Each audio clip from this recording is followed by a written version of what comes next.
다윗이 광야를 떠돌 때 가장 먼저 몰려온 무리는 바로 이 사울과 같은 혈통인 베냐민 사람들이었습니다. 역대기는 그들이 활과 물매를 다 다룰 줄 아는 전천후 용사였다, 전사였다라고 오늘 함께 읽은 2절에서 강조하고 있습니다. 이 사울 가문의 사람이 다윗에게 합류한다라는 것은 쉽지 않았을 것입니다. 과거의 이해관계를 스스로 끊고 다윗 왕조에 동참하겠다라는 것이죠. 즉 하나님 나라의 미래에 동참하겠다는 결단이 있었기 때문에 합류할 수 있을 것입니다. 이것을 오늘날 우리가 교회 안에서 함께 신앙생활을 한다라고 감안을 한다라면 우리가 한 공동체를 이룬다라는 것은 인간적인 편의를 내려놓고 또 이 교회 안에서 오랫동안 가지고 있던 이 간습을 내려놓고 이 하나님께서 세우신 이 질서의 부르심에 함께 따라야 한다라고 볼 수 있을 것입니다.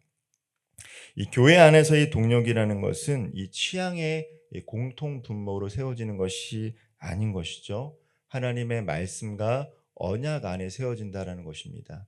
즉, 이 사울 지파의 사람들이 다윗에게 합류했다라는 것은 하나님의 언약 안에 다시 모이겠다라는 결단으로 볼 수 있을 것입니다.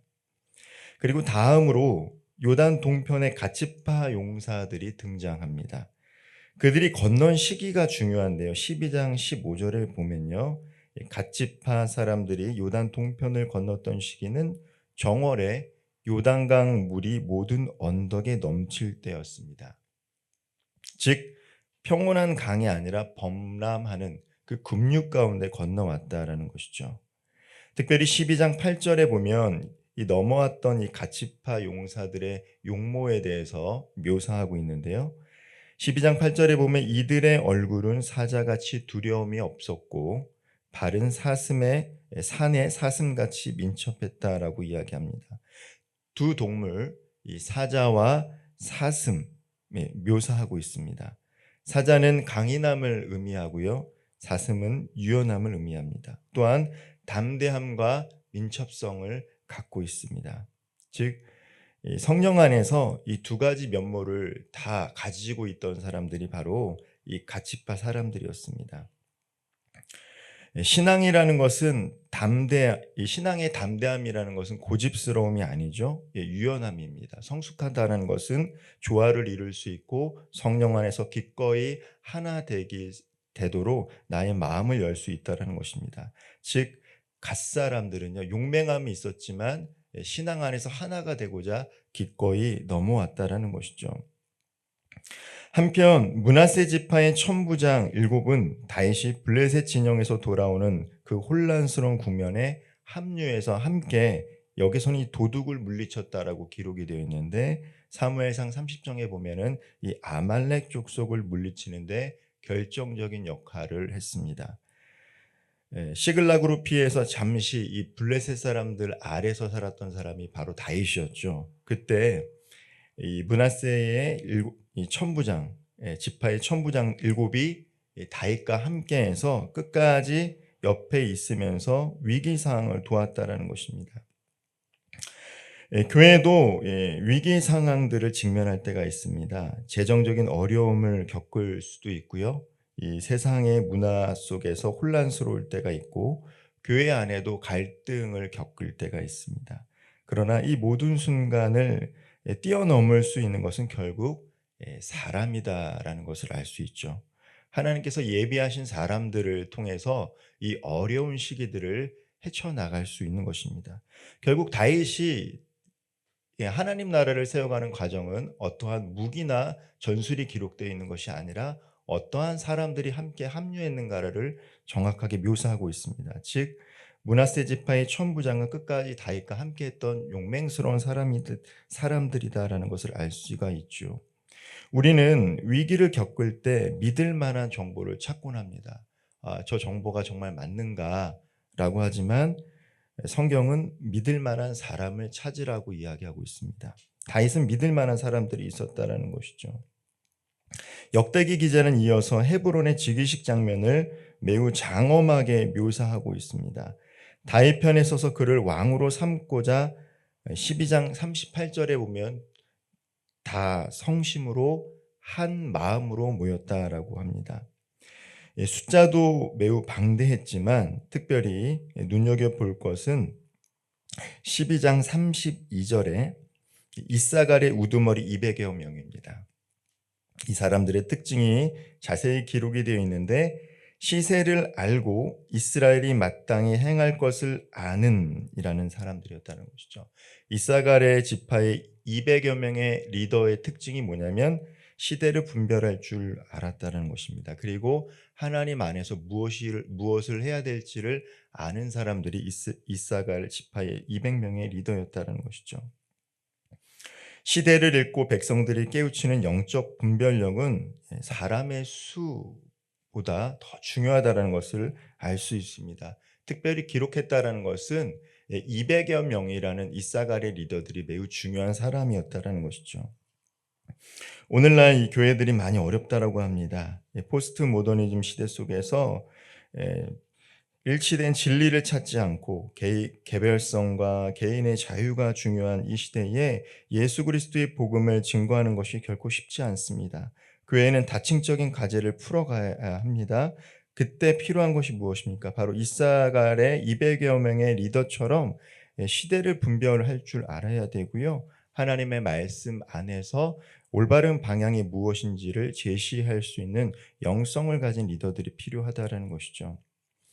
오늘 본문에 기록된 이 세 지파, 앞서서 언급한 세 지파, 이 베냐민 지파, 갓 지파, 므낫세 지파는 그 지파의 외모와 특성들이 자세히 기록이 되어 있지만 특별히 영적인 원리들이 기록이 되어 있습니다. 바로 분별과 담대함과 충성이라는 것입니다. 이 베냐민 지파는 분별을 했습니다. 자기가 사울 사람들, 베냐민 사람들이지만 다윗을 따랐다라는 것이죠. 사사로운 감정과 익숙한 문화마저도 말씀의 빛 아래 비추었습니다. 분별했다라는 것이죠. 다윗을 찾아간 베냐민 사람들은 혈연의 보호막을 벗어버리고 하나님의 언약 위에 서기로 결단한 사람들입니다. 오늘 우리도 이 관계와 이해관계의 안전지대에 머물며 오히려 주님의 뜻을 거스리는 습관을 선택하지 않는지를 되돌아보아야 한다는 것이죠. 분별해야 되는 것입니다. 사람들의 사사로운 감정과 관계 속에서 내가 하나님께서 원하시는 것을 선택하고 있는지를 되돌아보는 것들이 필요하다는 것입니다. 두 번째가 바로 담대함입니다. 갓지파는 요단강이 범람할 때 그 길이 바로 하나님께서 길을 여신다라고 판단하고 넘어왔다라는 것이죠. 세상의 위기를 물러설 이유로 해석하지만 성령 충만한 사람들은 그것을 약속의 땅을 밟을 기회로 해석하고 바라본다라는 것입니다. 시대가 아무리 어렵다 할지라도 여기에 기회가 있다라고 믿을 수 있는 것은 하나님의 말씀을 믿는 사람들이 취할 수 있는 선택인 것이죠. 부활신앙이라는 것은 무엇입니까? 회피하는 것이 아니라 예수 그리스도께서 이미 우리에게 승리를 주셨다라는 확신을 가지고 적극적으로 살아가는 자세일 것입니다. 세 번째가 바로 충성입니다. 므낫세 지파의 천부장들은 다윗이 오해가 있을 때에도 끝까지 충성스럽게 함께했습니다. 마찬가지입니다. 교회에서 여러 가지 사역도 화려한 곳에 사람들이 보여지는 곳에 서 있기보다는 사람들이 알아주지 않더라도 그 자리에 서서 꾸준한 기도와 성실한 섬김, 눈에 띄지 않는 헌신이 있을 때 하나님께서는 이 모습들을 결코 잊지 않는다라는 것이죠. 므낫세의 천부장은 7명의 천부장들은 그러한 역할을 했던 사람들입니다. 그리고 헤브론의 잔치는 연합의 결과였습니다. 함께 읽었지만 다양한 지파들, 모든 지파들이 다 기록되어 있습니다. 유다의 지파만 있었던 것이 아니라는 것이죠. 각 지파는 자신들의 곡물과 무화과, 건포도, 짐승을 싣고 사흘 동안 잔치를 함께 벌였습니다. 그것은 부유한 왕실의 연회가 아니라 이웃 지파의 사랑이 모여 만들어낸 공동체의 잔치였습니다. 교회 내의 부흥 역시 어떤 한 사람 한 사람의 영향력도 중요하지만 성도 한 사람이 각자의 것을 내놓아 상호 호혜적인 사랑 안에서 시작한다라는 것입니다. 자신의 위치를 알고 자신이 하나님께서 주신 사명을 감당하며 서로의 것을 나눌 때 거기서 부흥의 역사가 일어난다는 것이죠. 성찬의 떡가잔이 우리를 하나 되게 했듯이 일상의 작은 나눔과 친교, 베품이 교회 울타리를 굳건히 세워가는 것입니다. 다윗의 용사들이 이룬 큰 군대가 큰 무기나 전술로 기록되지 않았다라는 것은 우연이 아닙니다. 역대기 기자는 하나님의 나라는 결국 사람에 있다라는 것을 우리들에게 알려주고 있습니다. 하나의 마음이 모일 때 하나님께서 그 사람들을 통해서 다시 다윗 왕조를 이뤄 가시고 오늘 교회를 통해서 함께 신앙생활을 하는 우리들에게는 우리를 통해서 삶의 현장이 하나님 나라가 될 수 있음을 강조하는 것입니다. 지금 오늘 이 자리에 모여서 함께 말씀을 나누고 있는 저와 우리 성도님들은 다윗이 시글락과 헤브론에 이르렀던 그 과정 속 어느 사이를 지나고 있을 줄 모릅니다.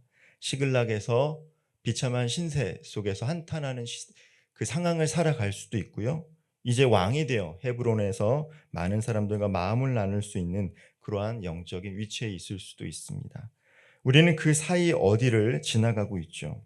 핍박을 피해 숨은 광야에 혹은 즉위식을 앞둔 헤브론 앞에 있을 수 있습니다. 그러나 어떠한 상황과 위치에 있든 우리는 동일한 하나님의 부르심을 받았다는 것입니다. 분별로 깨어있고 담대함으로 요단강을 건널 준비를 하고 언제 어디서나 주님께 충성하기로 결단한다라면 우리는 결국 하나님 나라 속에서 하나님께서 주신 평안 속에서 왕의 즉위식을 준비하는 마지막 때를 살아가게 됩니다. 요한계시록은 어린 양의 혼인 잔치를 참여할 때 우리가 흘린 눈물과 땀방울을 하늘의 기쁨으로 환대받을 것을 이야기해 주고 있습니다.